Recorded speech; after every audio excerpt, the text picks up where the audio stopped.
JB. And I'm Lowso. And this is Phresh Mental Podcast.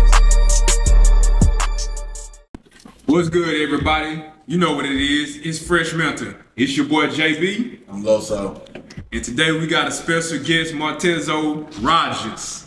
What's good, Martezo? Tell us something. What's going on, fellas? I appreciate y'all for having me on your show once again. We're here to get to the nitty-gritty of the topic, which I want to talk about. Okay, so a situation that happened. As a matter of fact, not only do we want the adults to tune into this, but we want the youth athletes, whether you play basketball, baseball, football, soccer, whatever you do, this is probably an episode that y'all really need to tune in to get some insight on what it takes to go to the next level. You know what I'm saying? We got Tezo, who performed at a high level, and also Lowso in basketball. He was a high level player. And we'll discuss entitlement because the situation was we had tryouts in our area for basketball, and a few people were kind of upset. You know, they took it kind of personal when their child didn't make the team. So today I'm coming with the question, what is it that, how effective is a kid being entitled growing up? How effective is it when a kid is entitled growing up in sports and plus their parents? You know what I'm saying? I want to know what you think about that. How does that affect the child making teams or being one of the best? We're going to start with you, Tezo. Man, first thing is playing for Eldorado. You know, when you get to playing for a team, you got to understand that there's a lot of good players that's going to try out for that team. You know what I'm saying? And as a coach, they want to put the best on the floor. You know what I'm saying? As a parent, you have the right to be upset if your child did not get that fair chance that you feel. But just all out, me playing a sport, I understand that, hey, if I wasn't my size when I first started playing basketball, then there's a chance that I wouldn't hit that floor. You know what I'm saying? Because it was better athletes. You know what I'm saying? Some there was better athletes out there than me. But my parents understood that. So that's when the street basketball, the AAU basketball, going to the field, going to the courts, playing to put that extra work in came into play. And still didn't turn out to be the best basketball player myself, but it helped me in other sports that I did play, which is football and stuff like that. Okay, so with your football career, we just I hit on the word entitlement because a lot of kids just off of social status or either their parents. Well, it start with their parents. And then that social status, and Lowso, I want you to chime in on this too. So when it comes to social status, a lot of kids, because of their parents, compares that to, you know what I'm saying, their athletic career throughout grade school. Yeah. You know what I'm saying? So with you, did you have that influence with your parents, or did you have to separate yourself, if you understand what I'm trying to ask? I can't really just say I had that from my parents, you know what I'm saying? Because my parents most of the time was at work anyway. Me, myself, more so was more driven by my peers, you know what I'm saying? The friends I had, you know what I'm saying? Driven to actually want to make something happen, actually wanted to make the teams. I was more so driven by just the neighborhood kids that I grew up with. You know what I'm saying? From coming from the West, from coming to the East, you know, back and forth from park to park. Shout out to the West. But definitely, you know what I'm saying, playing in people's backyards.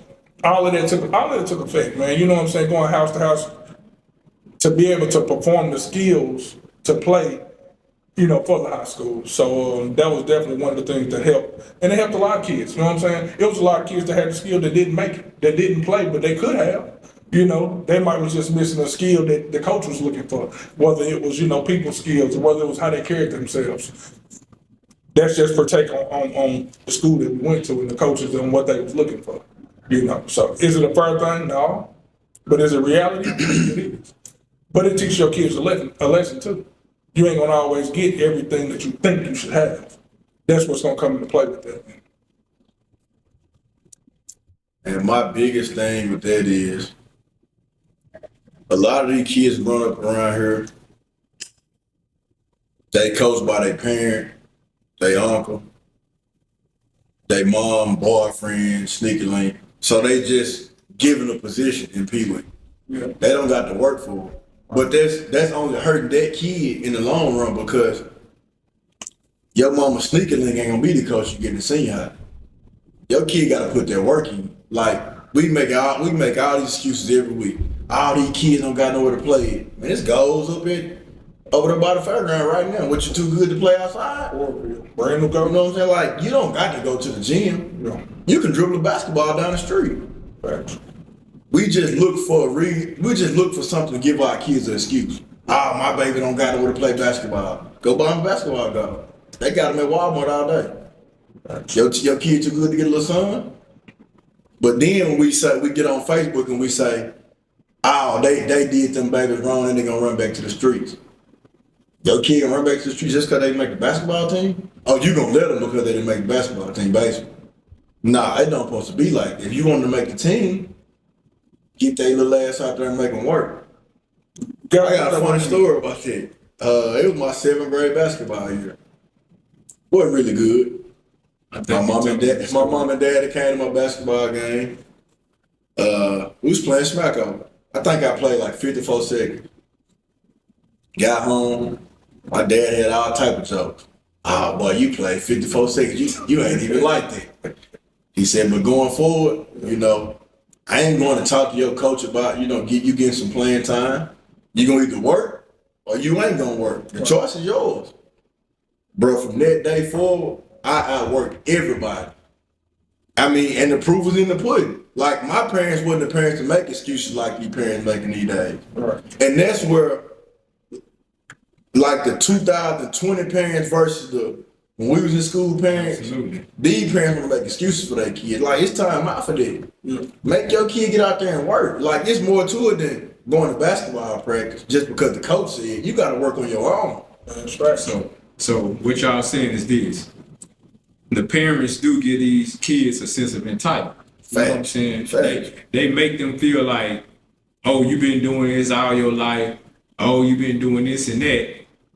So you should have made the team. Oh, well, let me just go in depth of the situation, you know what I'm saying, with the girls basketball team and the boys basketball team.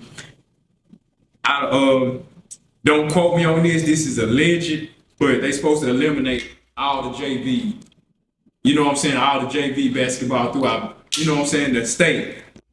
So with that being said, it's 15 kids, like you hit on. How many kids probably trying out in a 6A school, 7A school, 5A? You got a lot of kids trying out, but only the top 15 gonna make it, girls and boys. So do you think a lot of outrage was from the fact that, oh, my kid was good enough but didn't make the team, or was it just entitlement? I just felt like my kid should have made the team because that's my kid. Entitlement. I feel like, dropping JV to me is crazy. You know what I'm saying?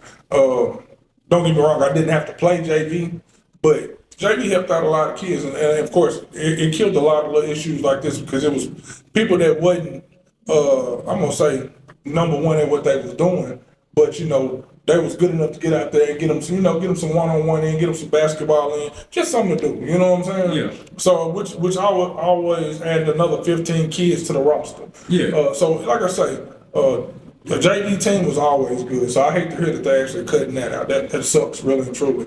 But, like I say, it's back to the nitty-gritty. You know what I'm saying? You want your kid to play now? Your kid got to get out there and put that work in. Here's my thing with JV. Okay, we had a JV game. It's 15 players. You look in the stands, it's 5 parents there. That ain't enough money to pay the rest. So why we finna keep doing JV? That's true. Like, you gotta think, it's a money thing with everything now. Absolutely. So you gonna pay 3 referees, give or take $100, $150 for 6 people to come watch them play. Right. Like, these games not packed out no more because, parents working, parents don't give a damn, give or take whatever the case may be, but I understand why these schools get rid of JV because it's not bringing in money. You spending out more money than you bringing in, so of course the school gonna cut it. Yeah.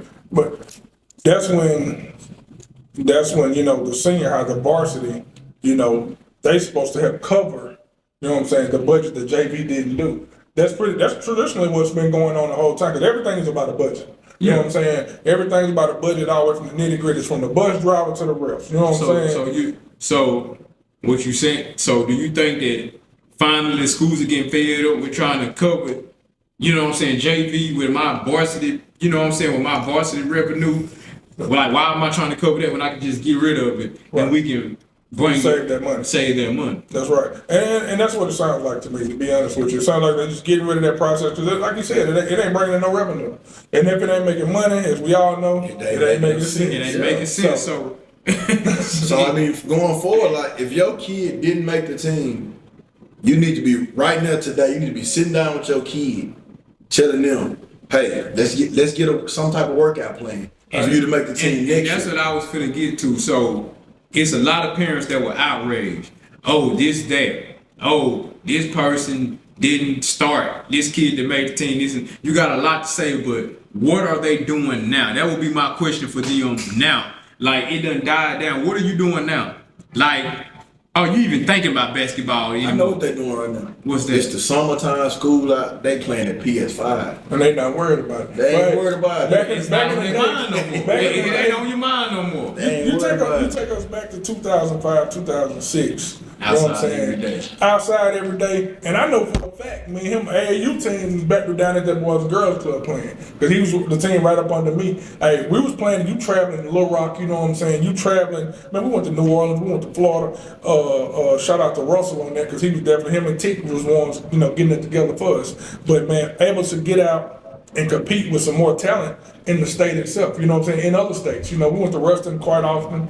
It's a lot of stuff that these kids can do to, up their talent, up their skill levels. Like you said, man, kids used to walk up the street dribbling basketballs, tennis balls. I ain't seen a kid dribbling a basketball in there in 10 years. You right about Not that. up the street, just training their handles. So, John, let me ask you this. Okay, so you a Pee Wee coach. You got a son that play Pee Wee.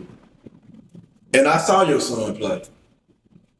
So, my thing with that is, and this ain't towards you, this just in general coaches. Why do parents coach their kids to be something that they know they're not because it's gonna hurt them in the long run? Well, with me, of course, I've been coaching Pee Wee football for 6 years. So you watch kids come and go. So when it came to my son, I'm gonna be honest with you, he wasn't the most athletic as far as just physical capability. And it's just me, I'm gonna get on as a whole. He wasn't the fastest, so he didn't have the best, you know what I'm saying, physical attributes natural. He didn't, he was athletic to a certain extent. So I'll tell P, you're not a quarterback. Right. And that's what a lot of coaches like to do. The first thing, you're not a quarterback. Because, you know what I'm saying, he's still skittish. You know what I'm saying? You ain't thinking that fast on the go. Right. You're not a running back. He wasn't quite physical. Like I said, a little bit of athletic ability. Then I thought about myself. Well, I played receiver when I was playing. And that's kind of where I just started training the man. And I always told him this. It'll be different if you was just a natural talent like some of the kids I done had, but you're not going to always be the best player on the field. But what I teach him is that you have to be a hard worker, because the hard workers can beat the talent. You know what I'm saying? When they get on time, down the game. That player who can give you 200 yards probably in the first 3 quarters, he gonna rumble. But when it get down to the nitty gritty at 4th quarter, and you got that motor and you a hard worker, you can beat anybody. So with my son, I always be realistic with him. You're not the fastest. You're not the strongest. You don't have the highest vertical. You don't have the best, you know what I'm saying? But if you a hard worker, you're going to figure it out. So with a bunch of kids, it's like, because I'm your father or whatever I am to you, I want to put you in a position where I think you will look good. It's gonna look good on me instead of what's best for you. And that's just my son. Now, if he grow up and become a D-back, I'm fine with that. Right. But I'm just trying to reach his best skills, and I think that's where a lot of people mess up. just because you are coaching a team, that don't make your son a quarterback. Right. That don't make your son a running back. It don't make him a receiver or whatever you want to be. Sometimes he'll safety. Sometimes he'll linebacker. Sometimes he just ain't on the damn. Sometimes. And you know what's crazy? Man, Curtis Clark, he got an AAU girls basketball team. A girls basketball. He wanted my daughter to play. Yeah. And I told him from the jump, man, listen, if my daughter ain't one of your best players, I'm fine with that. Like, don't have my daughter out here on the floor just because me and you cool. Me and your relationship is non-existent when you at practice. Like, I'm not one of them parents. I'm finna, sit at practice and try to watch. No, I'm dropping off and I'm leaving. That's what these parents miss. They want to watch their kid. They want to help the coach practice. No, drop your kid off and leave. Yeah. Because for one, you got to trust the coach to do what he's supposed to do. He don't need you there trying to tell him, oh, my son will do this. Nah, I told Curtis. I told Curtis the first day, Kurt, treat my daughter like she yours. If she not good, sit her ass on the bench. I'm fine with that. I don't want to live my dream through my kids. Through your kids. If they don't want to play, I'm fine with that. But I go to these Pee-wee games now. I'm looking at some of these kids. I'm like, man, only reason why he in this position is because his dad is the coach. Yeah. And it's sad that I can see that from the stand. Exactly. Like, that's horrible. Like, you ain't doing them hurting your kid because when your kid get in the 10th, 11th grade, he gonna be expected to play that position. And the coach gonna tell him, hey, 7th and 8th. Get your big ass on the line. 7th and 8th. Go fill up some water. Like, it just ain't for everybody. It ain't for everybody. That's like when I was in the 7th grade, man. I remember going out there. They said, hey, we want to see, you know what I'm saying, who can throw that ball up there. I went over that motherfucker, I grabbed it. I lunched that bitch about 60 yards. You know what I'm saying? I'm feeling good about myself because I'm throwing it farther than anybody else. Yeah. Hey, but in reality, they told me to get my big ass over here. You know what I'm saying? You better put your hand in the dirt, nigga. Hey, and we gotta get to it. You know what I'm saying? Yeah. So at the time, I'm looking like, damn, I can actually throw better than my quarterback that y'all picked. That's how I'm feeling in my head. Yeah. But I didn't have some of the skills that he had. Exactly. So one of my best coaches, you know what I'm saying, which is Jimmy Johnson, man, hands on. He was just like, hey, we're gonna go over here and we're gonna put this work in. So that's when he transformed my mindset into, you know what, you're not a quarterback. Right. You're not a running back. You know what I'm saying? You a lineman. You feel what I'm saying? You're here to get physical every motherfucking play, to put your hands on somebody every play. And when I understood that, it was another level. So, just advice to the youth. How do you separate yourself? Man, being coachable is number one. You know what I'm saying? Understanding what you're here for is it. Once you find your niche, you know what I'm saying? Whether it's, hey, I feel like I'm a better running back, like you said, but hey, I'm a D-back. The team need me as a D-back. Well, guess what? To get your tick in, you got to play D-back. So then you got to learn that position, understand what your job is to do to help elevate the team. If you're not prepared to do that, then you're not prepared to play a team sport. Right. You know what I'm saying? And that's where it happened to me. You know what I'm saying? In college, it happened to me. I was a defensive end, ready to go. I went in there and told Money Coleman off top, hey, I'm here for defensive end. I left SAU. I said, I'm here for defensive end. I want that spot. He said, all right, let's go get it. I went out there to go get it. I'm out there putting that work in. You know what I'm saying? Guy come in there from Georgia named Jigger, hey, a little bit shorter than me, just as strong as I am, but hey, put that work in. He beat me in that position. You know what I'm saying? So I went back in there to him. I'm sitting on the bench. I told him, I said, hey, man, I ain't here to sit on the bench. He said, well, hey, what you think about playing tackle? I said, damn, I really don't care. He said, well, if you want to play, you got to play tackle. Well, guess what? I go in there, I get down, put my hand in the dirt. They move me down. I'm ready. All of a sudden, a freshman come in. They say, hey, this freshman right here, we're going to have to start him because he going to be here, you know what I'm saying, another 3-4 years. You know what I'm saying? You only got 2 years left. I say, bro, he ain't better than me. My coach say, hey, but that's what you got to do for now. So we went in there, and that first game, I watched him get his ass beat for the first series. You know what I'm saying? Playing Valdosta. I'm talking about beating him down. Yeah.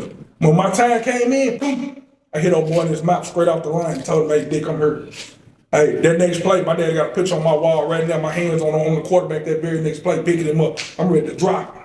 That very next play. From then on, it was game time. But I had to wait my turn to get in that position.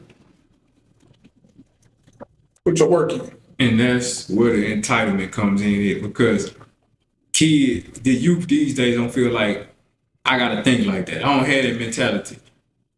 They want to be given these days. If I don't get it now, the coach tripping. Oh, he don't. Oh, he choosing favoritism. Oh, it's politics. Yeah.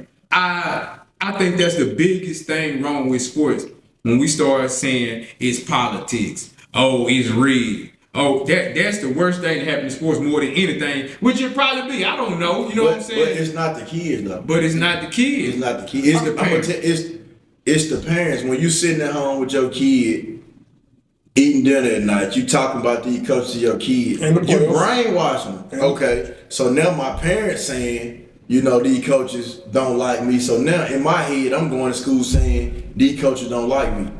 Parents, you gotta stop putting that stuff, that negativity in your kid's head. Make your kid work. Gotcha. It ain't nothing wrong with a little work. Yeah. It ain't nothing wrong with it. If you want to separate yourself, it's a lot of work. There's a whole lot of work to separate yourself. Prime example, Kenneth Dixon. Made it to the NFL. He didn't make it from sitting around, you know, mom and daddy giving him the easy route. Man, this dude was up every morning at 5 o'clock, bro, running around strong. Putting it in. He called me, hey, you free, come meet me at the football field, come throw some passes to me. I'm trying to get back right. That's the type of stuff that we need nowadays. Like these kids, they not putting extra work in. They want to just go to practice, after practice, go home and play the game, play Fortnite. That's not gonna get you to the next level. After practice, you gotta do some more stuff on your own. Some more stuff. When you say that right there, if you think about it, man, I looked it up just to kind of have an idea. Man, there's 16,000 high schools in the U.S. You know what I'm saying? Let alone, you know what I'm saying, in 23, bro, it is 7,072 colleges. You know what I'm saying? 4-year, 2-year, you know what I'm saying? NCAA, NAIA, you know, colleges. Yeah. You know what I'm saying? So you got high schools trying to get to college, you got college trying to get to the NFL. A lot of people really don't pay attention. NFL ain't got but 32 teams. Yeah, absolutely. You know what I'm saying? It's a 52-man roster. A 52-man roster. What's your odds of making that? You know what I'm saying? This is reality. Yeah, you like, This what's is your real. odds of making that? This is reality. But this is what we push, you know what I'm saying? Because they act like we don't have anything else to do besides play a sport. But if we actually honest, the slim chances of you actually making it, you know what I'm saying, it's like 2%, you know what I'm saying? Man, 1%. yeah, you really can say 1%. 5%. Hey, and I'm gonna tell you, and I went to Ole Miss and I sat in the chair, you know what I'm saying, and that man told me what NFL stood for. Not for long. Straight up.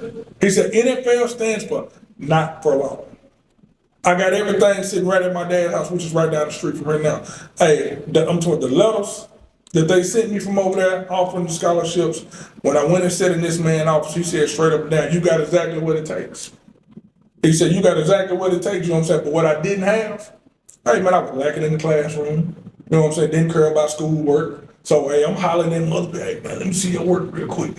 It's time to take the ACT, I'm drunk. You know what I'm saying? Took it one time. So you got all of these things that actually come into play. You know what I'm saying? That a lot of parents ain't pushing. Not knowing, like you said, 1% for you to actually make it to the highest level. Man, come on, 32 teams, 50-man rosters. Yeah. You know what I'm saying? And the crazy thing about that, like, all the parents around here want their kids to be pro in sports. But I ask my daughter this all the time.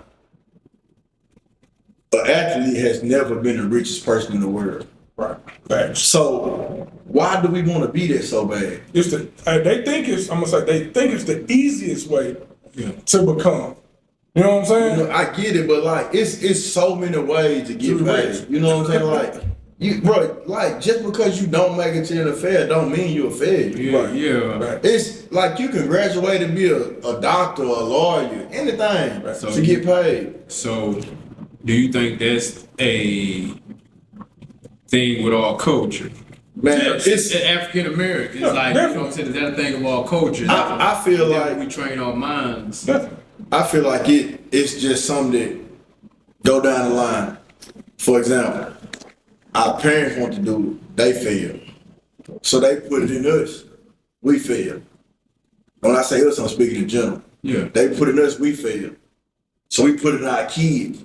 Not saying the kids gonna fail, but I mean, if you're not putting that work in, you know it's a slim you chance. gonna fail. Even if you putting that work in, you got a slim chance. You got a slim You know what I'm chance. saying? You gotta be that one needle out of the haystack. Man, And around here, we done seen a few needles out of the haystack. Right. You see what I'm saying? And I ain't talking about just El Dorado. I'm talking about the Union County. Like you say, you know what I'm saying? You say Tej, you know what I'm saying? James Dixon, Anderson. James Anderson, you know what I'm saying? Walking 40 ball. Man, hey, you see what I'm saying? I mean, hey, even if you know what I'm saying, you see a few basketball players from up here, man, who actually had the chance to go to the next level, but we fell short in some way or another. You know what I'm saying?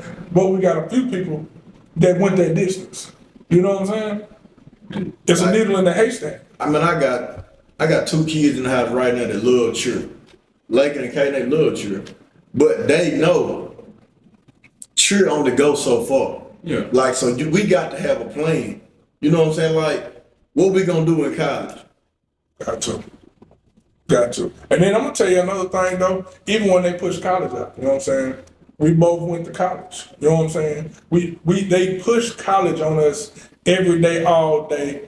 And in reality, It's a ghetto. it's a ghetto. It's a And ghetto. in reality, you know what I'm One saying? of the biggest scams. You 30,000 in the motherfucking hole with student loans, you know what I'm saying? And you could have went right down the street and got you a skill, you know what I'm saying, from this community college. Yeah. Got you a trade. It was a job court. Could have went to job corps. We need plumbers, you know what I'm saying? We need architects, we need all this other stuff. But we push college. Don't get me wrong, I had fun in college. College was a great time, you know what I'm saying? Absolutely. But to cut down on a lot of debt, you know what I'm saying? A lot of folks feel like they gotta push college on their kids. And you really don't have to. You really can let your kid go to a trade school, find out what they're good at. Find out their good skills, you know what I'm saying? Find something else, teach them a skill. Plumbers, like I said, man, we need them every day. You know what I'm saying? Right now, we got 3 plumbers. A plumber can just about make their own check. Yeah. You know what I'm saying? And it's so many ways to get paid. And as the African American culture, we all want to be athletes. I mean, I don't know why, but we all want to be pro in football, basketball, baseball, which is cool. I mean, everybody got a dream. But sometimes we got to sit our kid down in the living room and tell them, hey, you got a 1% chance of making it pro. Let's start looking at something else. Shit, we need wells. You know what I'm saying? Like, We need- like I remember my daddy, man, he had that talk with me. He was Yeah. like, hey, you undersized, you're not getting looked at. Like, you might have to be a regular worker one day. You're not gonna be playing basketball forever. Okay, so with that being said, I'm just gonna ask this question. If you look at the mentality, especially of people today, I was on Twitter, well, formerly known as Twitter, it's called X now. And they said instead of trying to train your kids or whoever to go to college and live by that status quo, teach them money and how to be an entrepreneur and run their own business. Right. Do you think that's a significant thing? Is that far-fetched? Or, I mean, because with that, you creating your own avenue versus trying to go to college. So it's kind of different from the NFL or NBA or professional sports because somebody got to evaluate you. I feel like that's still a long shot. That's still a long shot. And the reason I feel like it's a long shot, if you got somebody that's right here with you with a brand that's already set up and that's going, that's hot, it's making sales, the numbers is matching up, then yeah, you got a hell of a chance to make something happen. Yeah. But if you coming straight off the ground, straight out the mud, as we like to say, then we got to find somebody who believes in you. You got to find somebody who like what you're doing. You got to find supporters, you know what I'm saying? And on top of that, you know what I'm saying, you got to have the finances to go back to push it. Mm-hmm. If you don't have the finances to push what you're doing, then what you're doing is just a dead dream anyway. Yeah. Because it takes money. But I mean, I think that kind of falls on you putting in the effort too. You know what I'm saying? You got to find that. You have to find those resources instead of just them coming to you, because it don't just fall out the sky. That's That right. can't nobody get it to you. But at the end of the day, is finding a good 9-to-5 or going to college and getting that depth and finding a 9-to-5. Is that more the answer than figuring out how to be a self-made person who obtains financial freedom? I feel like if you want to be a self-made boss, one, you got to have it here. Because it ain't easy. It's not. Like, you got to believe in yourself. when nobody else believes in you. Like, you got to tell yourself every morning, like, I'm finna get up and make $500. I'm finna get up and make $1,000. Versus going to clock in, you like, you know you got a check coming every Friday, every other Friday. But when you your own boss, like, you got to have some type of get up about yourself to push yourself to do. Absolutely. And like living with one, you know, seeing her do what she do, like, she got it. Like, she believed in herself and nobody else did. And that's what I'm getting to. You know what I'm saying? It's something that you can't just say people will see this. You got to see it first alone. You know what I'm saying? And then it goes to that. So, do you think as a community we lack that with our children? Oh, no, rap or play ball. That's how you gonna become a millionaire. I don't think we're feeding that to our kids that, hey, the sky's the limit, but it's all what you put into it. First of all, we behind anyway as a culture. Like, we don't teach our kids what we need to teach them. When I say we, I'm talking about us as a whole. Basic skills. Yeah, we don't teach our kids like credit scores and you know, we don't teach that. Like, only thing we teach our kids from here up is you need to play sports, you need to go to college. But you got this other culture over here, man, they worked it from their great grandparents. You know what I'm saying? Like, we ain't leaving our kids nothing. No starter. Nothing but our old school. They gotta have a starter. And it's funny that y'all say that because it's the simplest things that you don't even think about. So, just me thinking one day, I look over here and it's a Sputnik shop making probably millions a year. Right. Something as simple as making Sputnik. Let me ask you this: what color are they? Right. Exactly. That's what I'm saying. But like I said, we never leave starter kits for our kids. Nah, you know what I'm saying? You gotta have a starter kit for your kid, whether it's land, you know what I'm saying? Whether it's a business. I mean, hold on though. But that's because we buying foreign cars, nigga. We stand on somebody. But we got to look at the concept though. I'm sorry, I'm still on that. Yeah. I'm gonna make some donuts. I'm gonna make some good. And I'm gonna make millions off of donuts. But they didn't think million. I don't know what they were thinking. They were thinking millions. I'm gonna start making donuts. And they end up putting like 4 shops around here. Man, you got people coming all across the world to get some donuts. Yeah. I mean, and think about it. They went right down the street. They put one down the street from there, over down the avenue. They end up putting one over here, you know what I'm saying, over East Main. Then they end up having another one over there in the West. Man, they end up building because they saw what it was doing. But you know what I'm saying? You can tell the difference though. They putting their money up to make more money. Yeah. And we buying cars. You know what we doing? We buying foreign cars, we buying old school, we buying designer sneakers, we going on trips every month. We doing the dumbest stuff with our money. We don't own shit. We don't own nothing. All this shit either leased or rented. The only thing we own is them damn busted ass Nikes, goddamn it. That's it. And we gotta go buy another pair. I seen a post on Facebook say, motherfucker be 30 years old, get some new J's, talking about got mine. That's me. Got mine. I don't own nothing. I got them J's though. Hey, it's the truth though. Like we try to make it look so good for other people. And that's the problem. We be in slick competition, or we want to make it look like we really living like that, but we ain't. Hold on, and this is what I'm gonna say. When you say other people, it's the other people that look like us. Yeah. Because we ain't worried about if the other culture, you know what I'm saying, think we rich or not. When we go out and do some shit, we want the other person, you know what I'm saying, that's next to me. Oh, now I got that bag. Yeah. That's what we looking for. And you know what? Me and a couple of partners of mine been talking about this all week, like in group chat. We've been going back and forth arguing about that kind of stuff because I said we are, as a race and culture, we the only ones who look at it like, man, we got to impress. Instant gratification. We got to impress each other. You got to impress each other. We in competition with each other. Okay, so Josh, let me ask you this. You remember the little Nike that was going around like a year or two ago, the little grandpa Nike, the little white ones?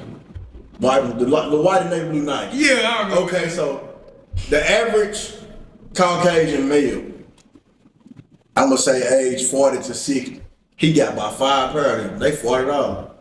Yeah, they were buying. Let me ask you this. I want you to be honest with me. Would you wear them? No. Exactly. But instead, we'll go buy a Jordan or a Yeezy for $300. This man got some $40 Nikes on, some Goodwill jeans, and a t-shirt. His whole outfit cost $90. He doing the exact same thing. Hey, his bank account, he probably got 100,000 easy in one account. So how do we fix that?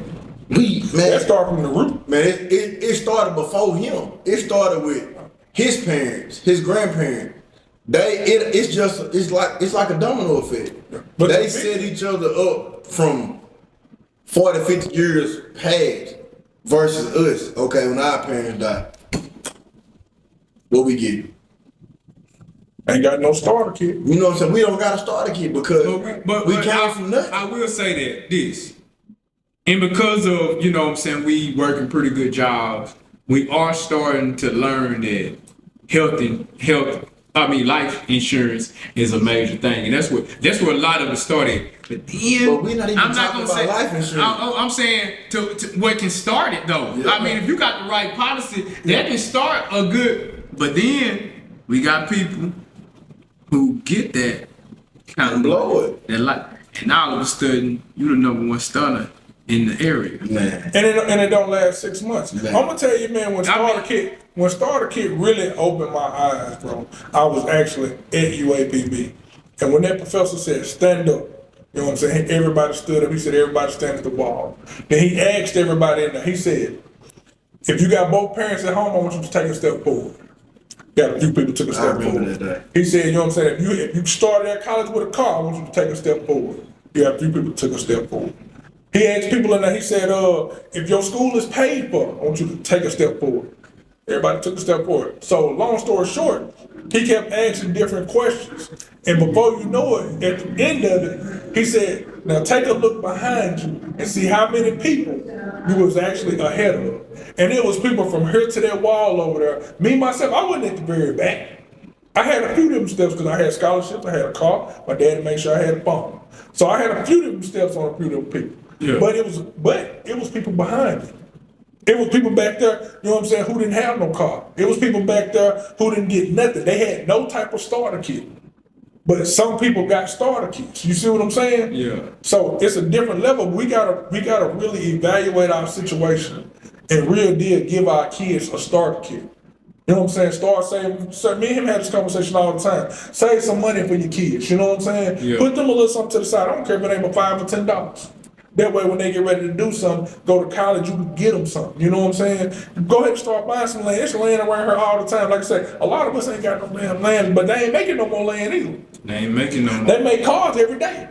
You know what I'm saying? We go buy a car to impress. How about buy some land to impress? You know what I'm saying? Give your kids some land. You know what I'm saying? Quit trying to buy the new Jordans. Quit trying to buy the new Benz. Because at the end of the day, that Benz got old. They made a new one. Quit buying rims. Why didn't they say Nikes instead of Jordan? Because more people they care more about Jordans around here than Nikes. I care about Jordans. See what I'm saying? It's more. I didn't used to though. Hey, you goddamn say something about Jordan, man. It's crazy how people gonna stand in line.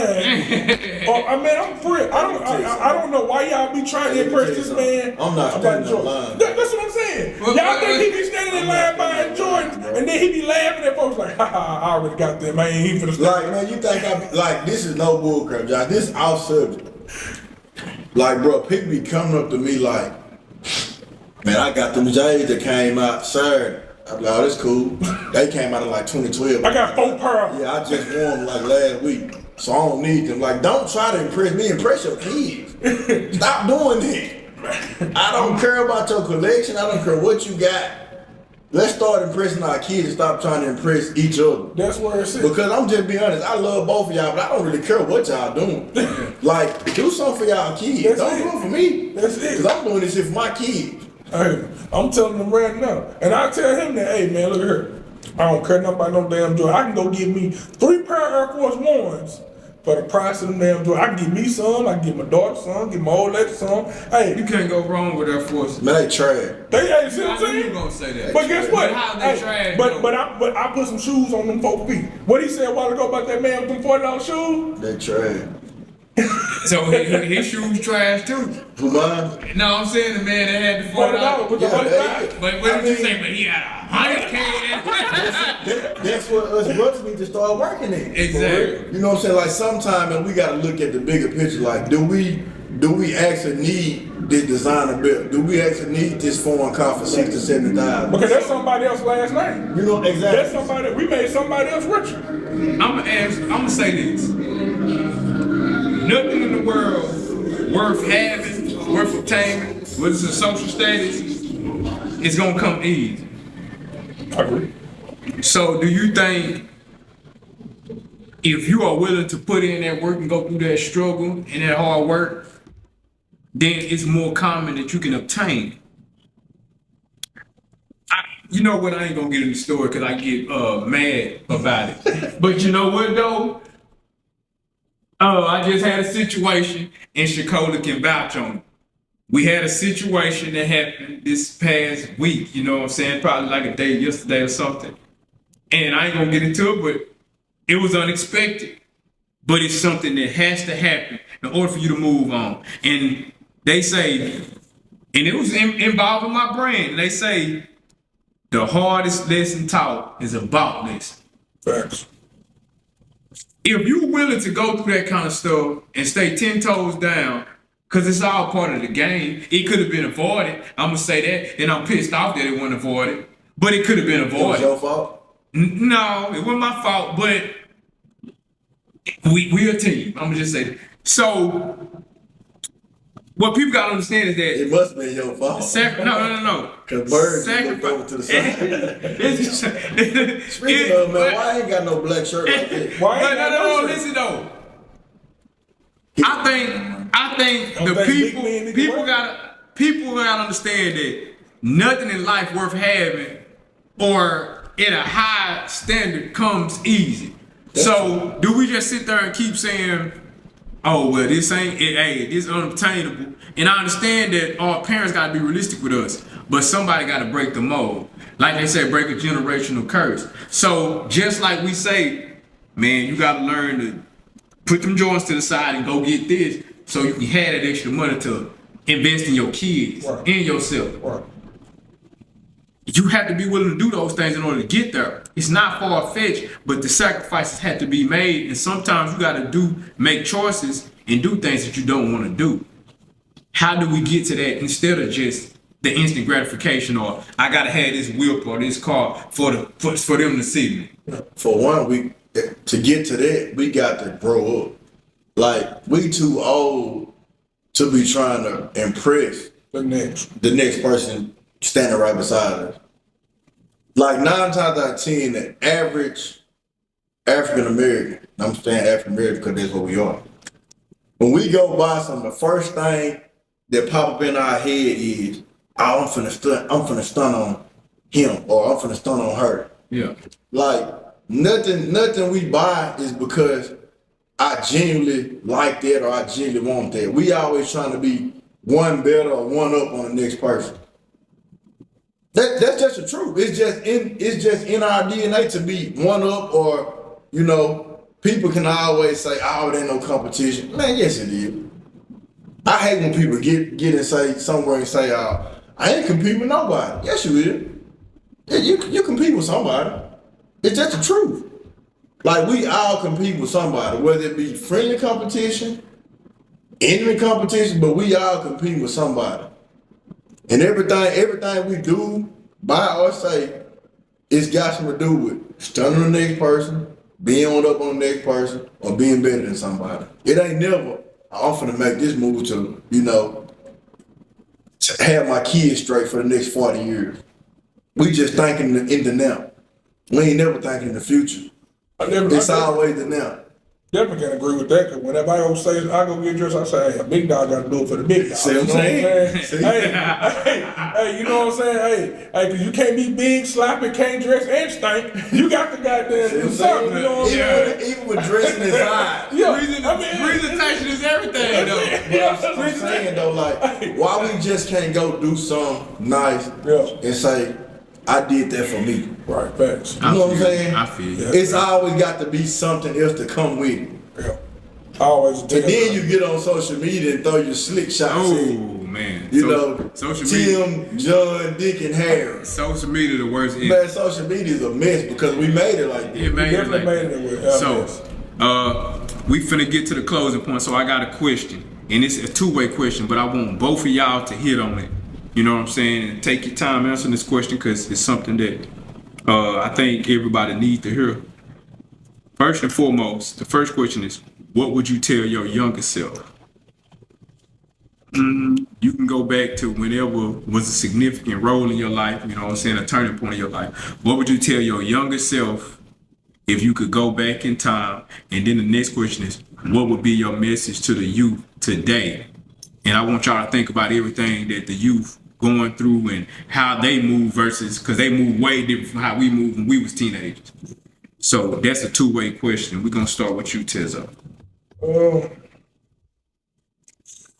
Definitely, man. I would definitely say a few things that I would change. You know what I'm saying? Which is probably listening just a little bit more. You know what I'm saying? Listening, taking heed, taking the value of some of the lessons that was put in front of me. Because there was a lot of great value lessons that I caught later on. You know what I'm saying? I understood later on why my father said things, why my mom or my stepmoms, why they put certain things on the table. They came in later on. Coaches, man, like I said, I had once again one of the best coaches. He would pick me up, literally, and take me to practice. You know what I'm saying? And he would give me a lot of life lessons. And he would always say, "Today's a great day." At the time, I never understood. I'd be like, "Man, you tripping? We can go get in the sun." And every day he would say, "Today's a great day." You know what I'm saying? It took me 10 years to really catch up what he meant by saying today's a great day. Because you don't know if tomorrow's going to be there for you. You know what I'm saying? Absolutely. You don't know what tomorrow is going to give you or the next 5 minutes is going to give you. So that question, I would say definitely listening and understanding, you know what I'm saying, the things that's coming to you. And what was the next question? What would be your to the youth. advice to the youth? Yeah. Man, to the youth. To the youth, I would tell them, you know what I'm saying, to really focus, you know what I'm saying, find out what you really want to do in life. You know what I'm saying? Get those small things that whatever figure, male figure, female figure in your life is giving you, you know what I'm saying, whether it's learning how to cut grass, whether it's learning how to weld, piping, find out what you're good at for yourself. You know what I'm saying? Let them know the streets, they don't love you. They never will. Learn how to save your money. Learn how to work on your credit. Because life is not about the thugging. You know what I'm saying? Life is, hey, make your grades. I want my child to be a straight A student. You know what I'm saying? And I tell her, hey, you can be a straight A student. Leave the thugging, leave that hard crap to somebody else. They can have it. And just be ready for life. You know what I'm saying? I'm gonna give you this map. This blueprint, all you gotta do is follow it and then twist it, turn it to what you need it to be exactly what you want to be. Absolutely. You know what I'm saying? That's my go-to. Lowso. What I would probably tell my younger self is probably being more open-minded about not going to college, honestly. Like, I probably would have went the trade route or something like that, because my dad did. But, I mean, he always talked to me about it, but he was telling me this, and then I'm in school, and these counselors telling me, college is the way to go. Like, I feel like you don't need college to have money. So I feel like I wasted a couple years of my, my time where I could have been making some good money, listen to these counselors. Well, I feel like they don't really give a damn about you. They just want you to go to college. But it's other ways to make money. So I probably would, did a trade. I would even consider, the Army or something. Because it's not bad. Back then I was thinking, Army equals I'm gonna be on the front line getting shot at. But that's just me not knowing any better. I mean, when people say Army to me, I just automatically, picture I'm in this big ass field getting shot at by people from overseas. When realistically, it's nothing like that. I ain't saying that you ain't people getting shot at, because I don't know, but just listen to some of my homeboys that's actually in the service talk about it, like, they pretty much tell me, like, that's the easiest thing they ever did in life was join the service. So I would say I wish I would have, looked into stuff more before I made a decision to go to college, for sure. And I probably wouldn't have gave up on some of the dreams that I wanted to do so early. And my advice to the youth would definitely be stop making excuses. Like, I understand our parents say one thing, but at the end of the day, you got to look in the mirror and say, hey, I'm gonna be great, regardless of if I got cut in the 9th grade on the basketball. I mean, think about it. Michael Jordan got cut. So that's not your story because you got cut. You know what I'm saying? Like, that's not the end. That's just the beginning. Prime example, my daughter and Lake, they both got cut from cheer last year. But this year, they made the team. So, like, I try to preach to my kids, like, just because you failed once, that's not the end. So you got to work. You got to work. If you want something in life, because I don't make excuses. And they'll tell you, like, I don't make excuses for kids. Like, nah. I'm not finna say, the coach still don't like you or it's politics. And then realistically, one situation, it was some bull crap. I never let her know it was bull crap. Absolutely. I knew it was bull crap, but I'm never gonna tell her it was bull crap. So I'm gonna tell the kids, you want something bad enough, go work for it. Whether that be basketball, football, baseball, hockey, soccer, track, lawyer, doctor, whatever you want to do in life, know you want to do it and work hard for it. Like they say, don't let nobody outwork you. Be the hardest worker at whatever you do. Absolutely. Whether that, you could be driving a forklift, be the best forklift driver in. You know what I'm saying? Like, we got to get these kids back to, wanting to work for something versus making an excuse for them. And I'm gonna say this to the parents. Parents, stop making excuses for your kids. Make your kids work for what they want. Nothing is given in life. We gotta start holding our kids accountable. Just because our kids say, the coach don't like me or the coach showing favoritism, that's not necessarily true. Our kids lie too. We think just because they are our babies and we love them to death that they can't lie. Yes, our kids lie. We lied, didn't we lie? Yeah. We lied to our parents, so our kids lie. Whether the coach showing favoritism or not, you know what I'm saying? We got to teach our kids to fight through adversity and get what they really want. Absolutely. We got to get back to that because somewhere along the line, it's been lost. And adversity gonna happen. It's gonna happen every day, bro. We gonna fight adversity every day. So if we fight adversity and us as parents make excuses for our kids, what we doing? It's crippling. Yeah. It's crippling. You ain't. We crippling our kids more than they are to cripple making excuses for them. That's why I don't believe in making excuses. Well, I hope everybody heard that. You know what I'm saying? The fellas gave y'all some gems today. Make sure y'all go to Phresh Mental and hit subscribe. You know what I'm saying? Follow the podcast. You know what I'm saying? We got Martezo Rodgers. You know what I'm saying? We appreciate you coming through and everything. And once again, youth, man, go for what you know, man. Go through adversity, whatever you got to go through. Man, just deal with it. Just do it, man. And parents, stop making your kids feel entitled. Stop telling them they cheating or favoritism, and make your kids get out there and work for what they want. And like the man boss man D-Lo said, want to be a boss, you gotta pay the price. You know what I'm saying? So we hope everybody got something out this show today. Shout out to our sponsors, Code A.